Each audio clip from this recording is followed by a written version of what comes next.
This week's episode of the ArtTactic Podcast is brought to you by ArtTactic.com. This year, ArtTactic is celebrating 25 years of trusted art market insight, backed by rigorous analysis and independent research. To learn more about all of our products, visit ArtTactic.com. Thanks for listening to the ArtTactic Podcast. I'm your host, Adam Green. Arguably the most exciting week of the year in the New York art world is underway. There are countless fairs across the city: Frieze, TAFAF, Independent, NADA, Future Fair, and many others, along with, of course, the auction previews ahead of the major May sales, plus a full slate of exciting gallery and museum exhibitions. With all that happening, I hope to see some of you around the city throughout the week.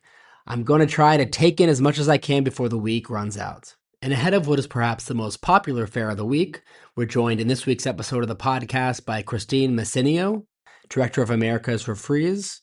In our conversation, we discussed the mood headed into this year's edition of the fair, how galleries are thinking about the value of participating in fairs in a more selective market, the strengths and trade-offs of the fair's home at the Shed, and how Frieze is supporting younger galleries.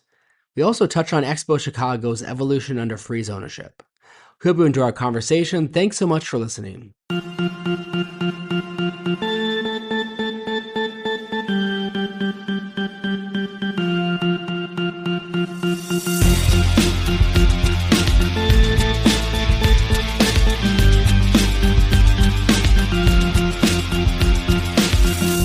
Christine, thanks so much for joining us. Oh, it's a pleasure being here. Thank you for the invitation. No, absolutely. We appreciate you taking a little bit of time to chat with us. It's an incredibly busy week for you, I'm sure. So if we're recording this on Monday, May 11th, Frieze New York opens later this week. So we appreciate you taking a little bit of time to chat with us. So Frieze New York, it arrives at a really important moment in the spring calendar. I think it's really the centerpiece of New York's May Art Week. We, of course, as I mentioned at the top, have so many art fairs in the city, the auction preview, so many great gallery and museum shows opening. Before we get into the specifics of the fair, tell us, how would you describe the mood heading into this year's edition, both among galleries preparing for Frieze and even more broadly in the art market right now?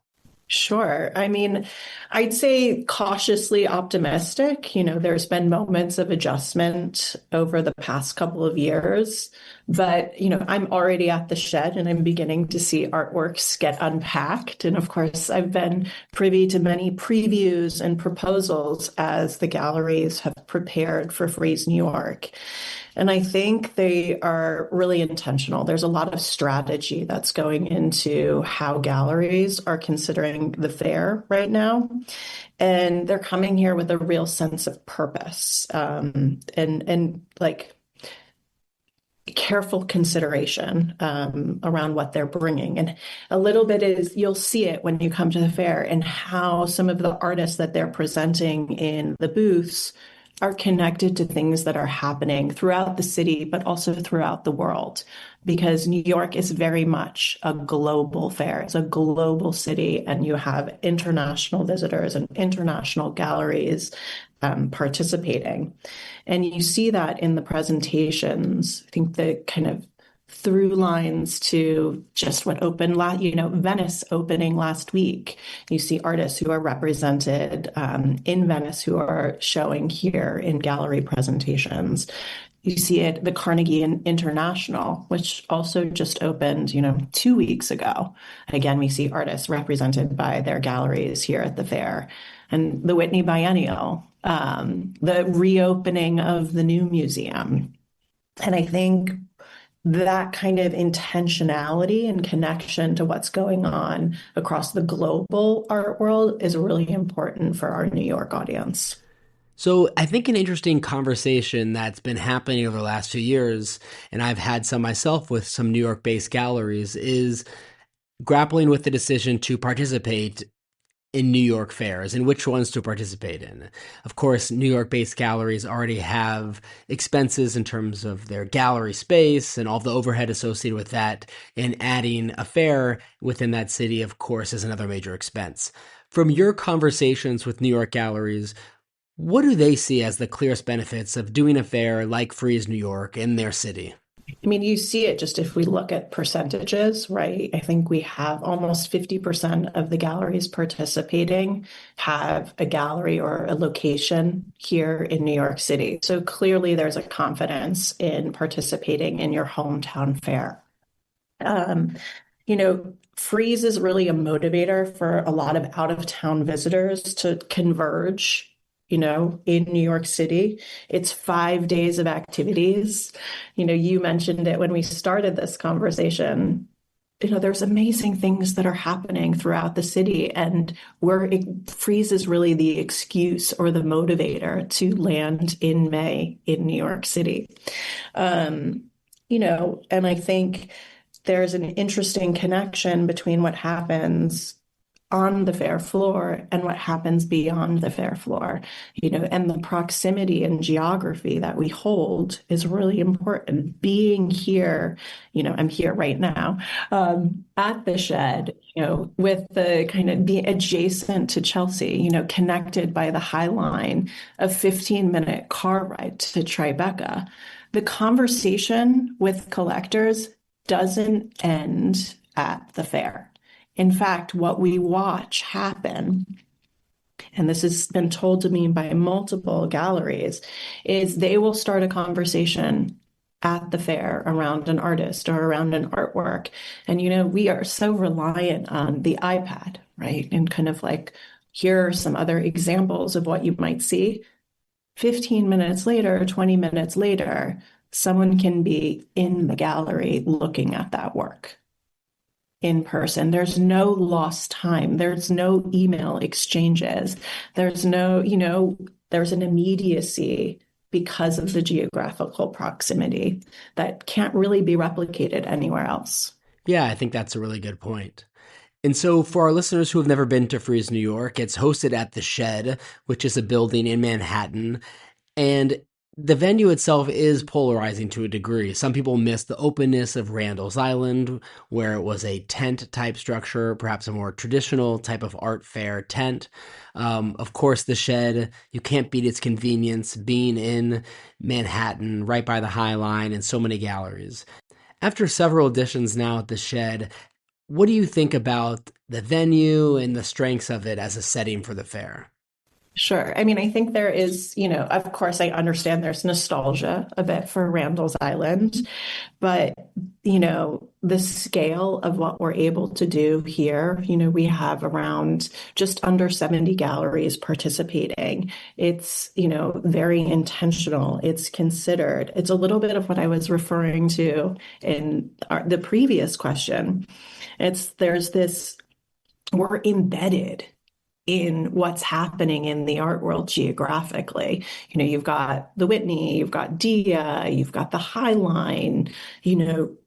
Collectors can plan a day or a day and a half or 2 days of being, coming to the fair, going to, taking in a gallery walk in Chelsea, heading downtown to Tribeca for, there's a Tribeca, a downtown gallery night. And we've made really deliberate choices to embrace that cultural fabric and that proximity.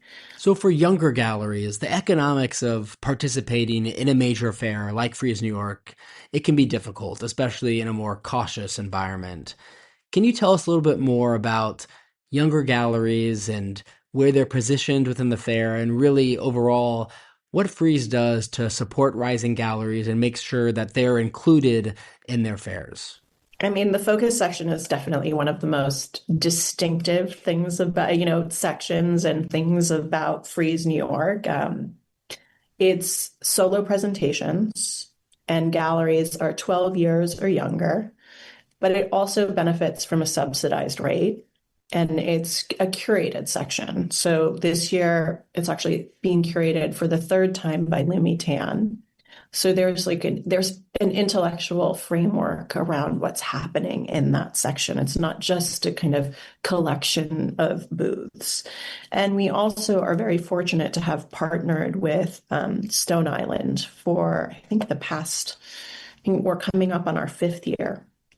And they're the official partner of the section, which means they provide financial subsidies to the galleries to help make that participation more accessible.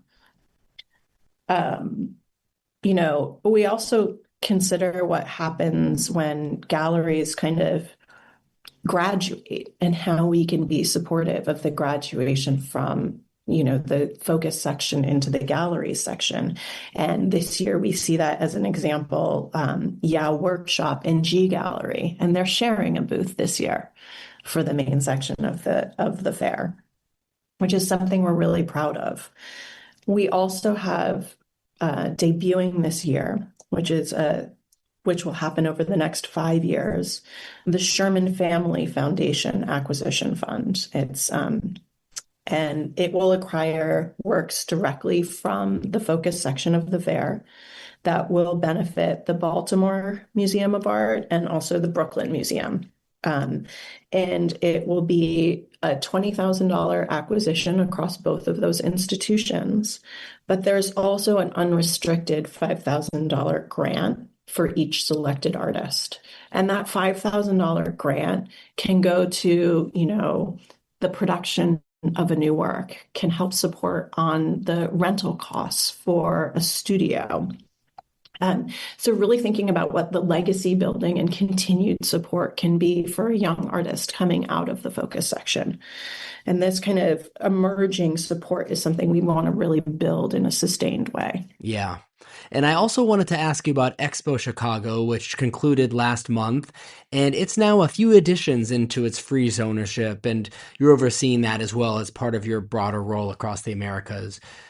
What have you learned about the fair since Frieze acquired it, and how do you envision it continuing to evolve under the Frieze umbrella? I'm really proud of all that we've accomplished for EXPO Chicago over the past couple of years, but I think this year really marked a new era for that fair. I go to that fair and I'm excited to see galleries like April from Pittsburgh or Gallery Myrtis from Baltimore, voices that sit outside of, the coasts of the East and West Coasts.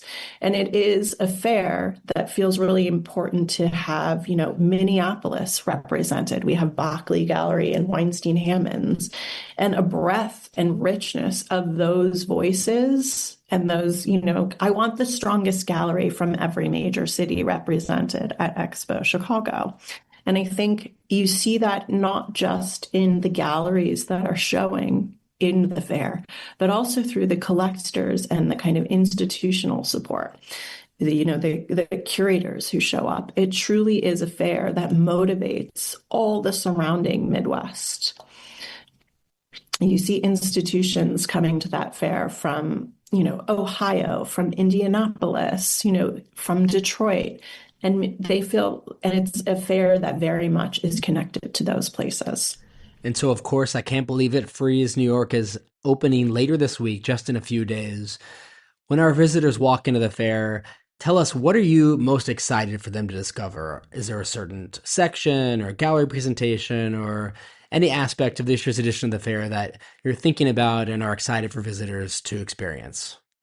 Well, we touched a little bit on the focus section, which is some very ambitious projects. There's a gallery from Mexico City, Campeche, that's joining us for the first time with work by Abraham Gonzalez Pacheco.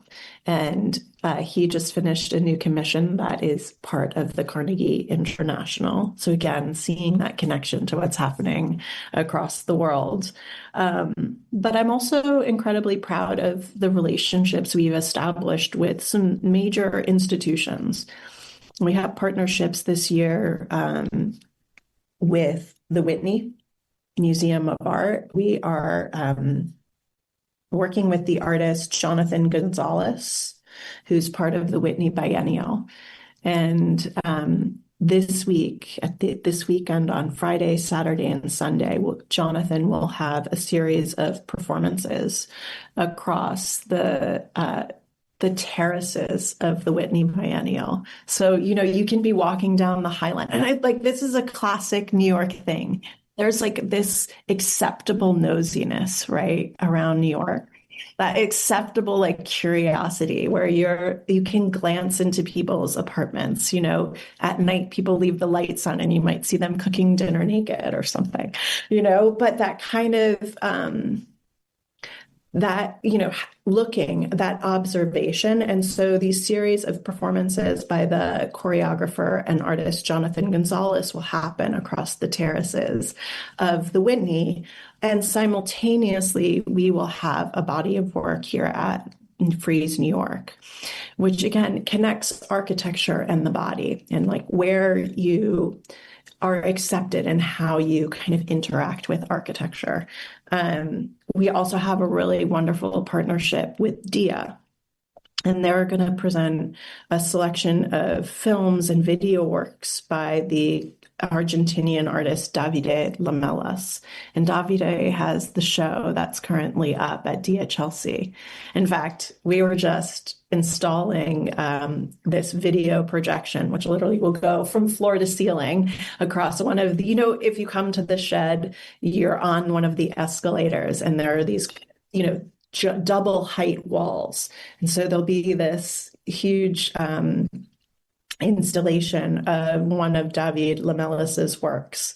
And these kind of, there's always been connections to institutions in terms of, we know fairs often motivate visitors, right? So institutions will host trustee meetings or board meetings, at the same time as the fair. But this year, we're really thinking about how we could deepen those relationships and not just kind of have it exist on the periphery of audience, but actually that there's programming elements that, we can help support. So we see that across DIA and the Whitney. And also we're working very closely with Counterpublic, which you might know. It's based in St. Louis. It's a triennial that takes place around public art. And they are previewing one of the works by Kite here. And there's a little bit, I don't want to give it all away, but there's a little surprise in here at the shed. There's essentially some visuals that we'll be engaged with. We can't wait to check it out. Christine, thanks so much again for coming on the podcast and helping us preview this year's edition of Frieze New York, which opens in just a few days. And if our listeners don't have tickets yet, tell us what's the website where they can get tickets. You can just hit up our website and you can buy tickets right there. Frieze.com. Very easy, FRIEZE.com. But we would be so excited to welcome you. Perfect. Thanks so much again, Christine, and looking forward to seeing you later this week at the fair. Can't wait to see you. Thank you, Adam.